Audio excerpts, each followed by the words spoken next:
प्यारे दोस्तों, एक ऐसी दास्तान जो 10,000 साल पुराने भारत के दिल में बसी है।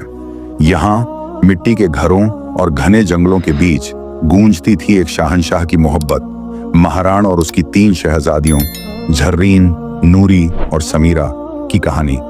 उनके हंसी खुशी के दिन जैसे सूरज की किरणें हर दिल को रोशन करते थे, मगर हर नूर के पीछे साए लंबे होते हैं। एक चालाक बेवा जुलेखा की नजर उनकी खुशियों पर पड़ी। उसकी चालों ने इस परिवार को तहस नहस कर दिया। क्या थी वो साजिश जिसने शहंशाह को अपनी बेटियों के खिलाफ खड़ा कर दिया? क्या कोई जादूगर इस दास्तान को और गहरा अंधेरा देगा? मगर याद रखो, जहां दुख है वहां हिम्मत भी है। यह कहानी मोहब्बत, विश्वासघात और इंसाफ की है। आओ इस सफर में शामिल हो और देखो कि सच्चाई का सूरज कैसे अंधेरों को चीरता है। ये दास्तान है एक शहंशाह की जिसका नाम था महाराण और उसकी 3 शहजादियों की, जिनके नाम थे जर्रीन, नूरी और समीरा। उनकी वालिदा कुछ बरस पहले इंतकाल कर चुकी थी। महाराण की तीनों शहजादियां हुस्न की मलिका थी, मगर सबसे छोटी शहजादी समीरा अपनी बहनों में सबसे ज्यादा अक्लमंद थी। महाराण अपनी शहजादियों से बेपनाह मोहब्बत करता था। उसने कभी उन्हें वालिदा की कमी महसूस न होने दी। उनकी हर ख्वाहिश पूरी करता और उनके दिल को सुकून बख्शता। अब महाराण की शहजादियां जवान हो चुकी थीं। वे अपने वालिद के लिए खाना तैयार करती। जब महाराण कारोबारी सिलसिले में बाहर जाता तो उसकी शहजादियां उसके लिए खाना बनाकर साथ देती। उसी बस्ती में एक बेवा औरत रहती थी जिसका नाम था जुलेखा और उसकी एक बेटी थी रशीदा। जुलेखा की आदत थी कि वह हर घर से कुछ न कुछ मांगने चली जाती। जब महाराण की शहजादियां अपने वालिद के लिए खाना बनाती तो जुलेखा अक्सर उसी वक्त उनके घर आग मांगने पहुंच जाती। मगर समीरा को यह बेवा औरत बिल्कुल पसंद न थी। जब भी जुलेखा उनके घर आती, समीरा अपनी बहनों से कहती, ये औरत हमारे घर क्यों आती है? ये बिल्कुल अच्छी नहीं। जर्रीन और नूरी उसे समझाती, देखो ये बेवा है, गरीब है, अगर हमारे घर से आग ले जाती है तो इसमें क्या नुकसान? समीरा उनकी बात सुनकर चुप हो जाती, मगर मन ही मन कहती, देख लेना, ये औरत एक दिन हमारे लिए मुसीबत खड़ी करेगी। ये सिलसिला यूं ही चलता रहा। जुलेखा रोज आग मांगने आती और मौका पाकर महाराण के खाने में राख मिला देती। जब महाराण ने अपने खाने में खराबी महसूस की तो उसने सोचा कि उसकी नन्ही शहजादियां खाना बनाती हैं, शायद उनसे कोई भूल हो जाती होगी। वह अपनी शहजादियों से बेपनाह मोहब्बत करता था, इसलिए ये समझ न सका कि खाना खराब क्यों हो रहा है। एक दिन महाराण ने ठान लिया कि वह अपनी शहजादियों पर नजर रखेगा। जब शहजादियां खाना बनाने लगी तो वह छुप कर देखने लगा। झर्रीन साफ पानी से चावल धो रही थी, नूरी सालन बना रही थी और समीरा बर्तन साफ कर रही थी। खाना तैयार हुआ और उसमें कोई खराबी न थी। महाराण परेशान था। तभी उसने जो देखा, उसके पैरों तले जमीन खिसक गई।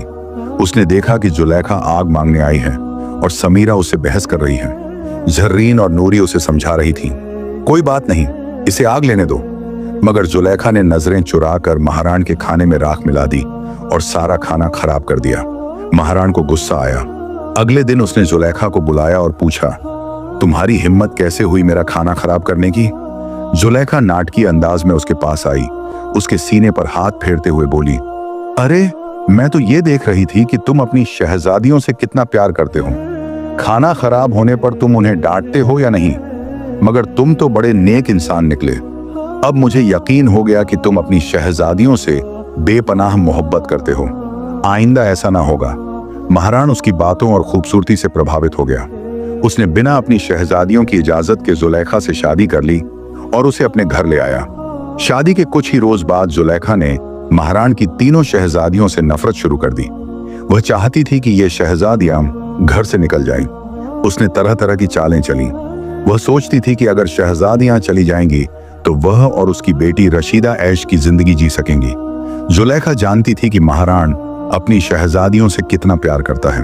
उसकी बेटी रशीदा हमेशा कीमती लिबास पहनकर मॉडर्न लगती थी, मगर जुलेखा ने महाराण की शहजादियों को घर का सारा काम करने पर मजबूर कर दिया। वह उन्हें पेट भर खाना न देती, उनकी जरूरतें कम कर दी। तीनों शहजादियां हर वक्त दुखी रहने लगी। एक दिन झर्रीन और नूरी रो रही थी। समीरा उनके पास आई और बोली, प्यारी बहनों, आओ कहीं बाहर चले ताकि हमारा दिल हल्का हो। तीनों बहनें घर से निकलीं और एक घने जंगल में जा पहुंची। वहां एक विशाल वृक्ष के नीचे बैठकर वे अपनी वालिदा को याद करने लगी। तभी एक बुजुर्ग फरहाद बाबा वहां से गुजरे। समीरा जमीन पर बैठी रो रही थी और कह रही थी, ऐ मेरे मालिक, हम मजलूम लड़कियां हैं। तू देख रहा है ना कि हमारी सौतेली माँ हम पर कितना जुल्म करती है। हम कई रोज से भूखी हैं। फरहाद बाबा उनकी बातें सुन रहे थे। उन्होंने समीरा से कहा, बेटियों, तुम यहाँ रोज आती हो, तुम्हें क्या दुख है, मुझे बताओ। समीरा ने सारा वाकया सुना दिया। फरहाद बाबा को बड़ा दुख हुआ। उन्होंने कहा, बेटी, यहाँ से थोड़ी दूर मेरी झोपड़ी है। वहां एक अमरूद का वृक्ष है जिस पर रसीले अमरूद लगे हैं। तुम जाओ और जितने चाहो तोड़कर खा लो। तीनों शहजादियां खुशी खुशी झोपड़ी पहुंची। उन्होंने देखा कि वृक्ष पर रसीले अमरूद लटक रहे हैं। तीनों ने एक एक अमरूद तोड़ा और मजे से खाया। जब उनका पेट भर गया तो उन्होंने फरहाद बाबा का शुक्रिया अदा किया और घर लौट आई। इसके बाद जब जुलेखा उन्हें खाना न देती, वे जंगल जाती और अमरूद खाकर पेट भर लेती। जुलेखा उनकी सेहत देखकर हैरान थी। वह सोचने लगी, मैं इन शहजादियों को खाना नहीं देती, इतना काम करवाती हूँ, फिर भी इनके चेहरों पर चमक है, ये बीमार भी नहीं पड़ती। मेरी रशीदा, जिसे मैं इतना अच्छा खाना देती हूँ, उनके आगे फीकी लगती है। अगले दिन जब शहजादियां जंगल गईं, तो जुलेखा ने रशीदा को उनका पीछा करने भेजा। जब शहजादियां अमरूद खा रही थीं, समीरा ने रशीदा को देख लिया। उसने कहा, ये लड़की हमारा पीछा कर रही है, मैं इसे भगा देती हूँ। मगर झर्रीन और नूरी ने समझाया, समीरा, ये बेचारी बेकसूर है। उन्होंने रशीदा को पास बुलाया और एक अमरूद दिया। रशीदा ने अमरूद न खाया और अपनी माँ को सब बता दिया। जुलेखा को गुस्सा आया। उसने सोचा, मैं इन शहजादियों को अमरूद खाने से कैसे रोकूं? जब महाराण घर लौटा तो उसने जुलेखा को परेशान देखा। उसने पूछा, तुम्हें क्या हुआ? जुलेखा बोली, मेरे सिर में दर्द है। जंगल में एक अमरूद का वृक्ष है, अगर तुम उसे जड़ से उखड़वाकर उसकी जड़ों से दवा बनाओ तो मेरा दर्द ठीक होगा। महाराण ने कुछ आदमियों को पैसे देकर वृक्ष उखड़वाया और उसकी जड़ों से दवा बनाकर जुलेखा के माथे पर लगाई। जुलेखा ने कहा, अब मुझे आराम है। अगले दिन जब शहजादियां जंगल गईं तो वृक्ष गायब था। वे रोने लगी। फरहाद बाबा ने उनकी आवाज सुनी और बोले, रोने की क्या बात है, मालिक तुम्हें इससे बेहतर देगा। उन्होंने जमीन की ओर इशारा किया और वहां एक नदी बनी जिसमें पानी की जगह दूध बह रहा था। उन्होंने शहजादियों को एक मिट्टी का प्याला दिया और कहा, जितना चाहो दूध पी लो। शहजादियां खुश होकर दूध पीने लगी। रोज यही सिलसिला चला। जुलेखा उनकी सेहत देखकर फिर परेशान हुई। उसने रशीदा को दोबारा उनका पीछा करने भेजा। समीरा ने रशीदा को देख लिया और बोली, ये फिर पीछा कर रही है। मगर झर्रीन और नूरी ने उसे पास बुलाया और दूध पिलाया। रशीदा ने अपनी माँ को सब बता दिया। जुलेखा ने गांव के कुछ आदमियों को पैसे देकर नदी में मिट्टी डलवाई और फरहाद बाबा की झोपड़ी जला दी। अगले दिन शहजादियां जंगल गईं तो न नदी थी न झोपड़ी। वे भूखी प्यासी घर लौटी। जुलेखा खुश थी। एक दिन उसने बीमारी का बहाना बनाया। जब महाराण आया तो उसने कहा, मेरी जान बचाने के लिए अपनी तीनों शहजादियों का खून निकालकर मेरे हाथ पैरों पर मल दो। महाराण की आंखों में आंसू आ गए।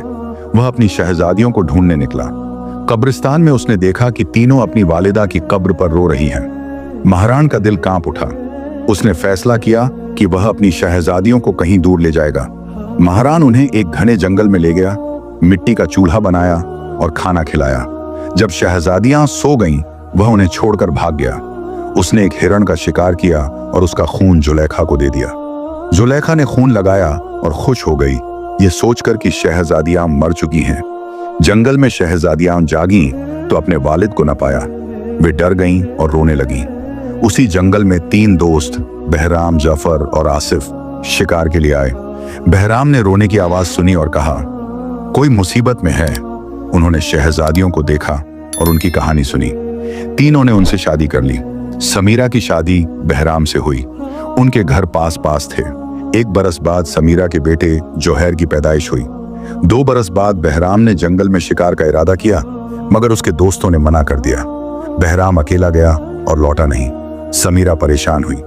बहराम के दोस्त उसे ढूंढने गए, मगर वे भी न लौटे। तीनों शहजादियां फिर गम में डूब गईं। एक दिन समीरा अपने बेटे को सुला रही थी।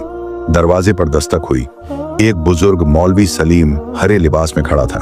समीरा ने कहा, मेरे शौहर घर पर नहीं, मैं आपको अंदर नहीं बुला सकती। मौलवी ने कहा, मुझे भूख लगी है। समीरा ने उसे खाना बनाया, मगर मौलवी ने बुरी नजर से उसे देखा और बोला, अपने बेटे को छोड़ दो और मुझसे शादी कर लो। समीरा डर गई और बोली, मैं शादीशुदा हूं। मौलवी ने जादू से उसे कुतिया बना दिया और ले गया। समीरा की बहनों ने जोहैर के रोने की आवाज सुनी और उसे गले लगाया। समीरा गायब थी। 14 बरस बीत गए। जोहैर जवान हुआ। उसकी खालाओं ने उसे सारी कहानी बताई। जोहैर बोला, मैं अपनी माँ बाप को ढूंढूंगा। वह जंगल में निकल पड़ा। भटकते हुए वह पत्थरों के इलाके में पहुंचा। वहां फरहाद बाबा मिले, जिनकी झोपड़ी जुलेखा ने जलवाई थी। उन्होंने बताया कि एक ताकतवर जादूगर मुजफ्फर यहां राज करता है। वह इंसानों को पत्थर बना देता है। बहराम और उसके दोस्तों को भी उसने पेड़ और पत्थर में बदल दिया। एक नेक लड़की को वह 12 बरस से कैद किए है। जोहैर समझ गया कि यह उसकी मां समीरा है। उसने फरहाद बाबा से मदद मांगी। फरहाद बाबा ने उसे जादूगर से मिलवाया, यह कहकर कि वह उनका पोता है।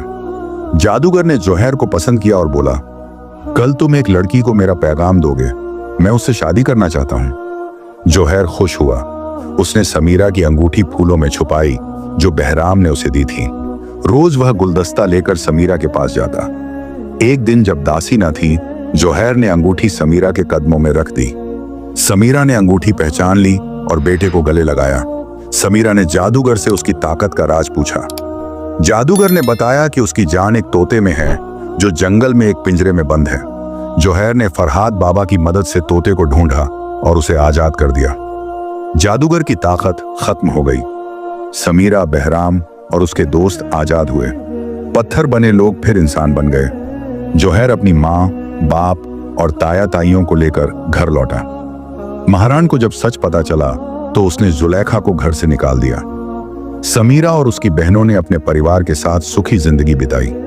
जंगल में फरहाद बाबा की झोपड़ी फिर बन गई और वहां अमरूद का वृक्ष फिर लहलहाने लगा। ये थी महारान और उसकी शहजादियों झर्रीन, नूरी और समीरा की अनघट दास्तान। एक ऐसी कहानी जहां मोहब्बत ने साजिशों को, हिम्मत ने अंधेरों को और सच्चाई ने जुल्म को हरा दिया। समीरा की हिम्मत, जोहैर की नन्ही ताकत और फरहाद बाबा का आशीर्वाद, हर किरदार ने सिखाया कि मजलूम की पुकार कभी खाली नहीं जाती। जैसे सूरज हर सुबह अंधेरों को चीरता है, वैसे ही इंसाफ की रोशनी हर दिल को रोशन करती है। क्या ये दास्तान आपके दिल को छू गई? तो इस वीडियो को लाइक करें, अपने विचार कमेंट में लिखें और इसे अपने दोस्तों के साथ शेयर करें। ऐसी ही प्राचीन भारत की गहरी कहानियों के लिए हमारे चैनल को सब्सक्राइब करें और बेल आइकन दबाएं। आइए हर दास्तान के साथ इतिहास के पन्नों को फिर से जीवंत करें। फिर मिलेंगे एक नई कहानी के साथ।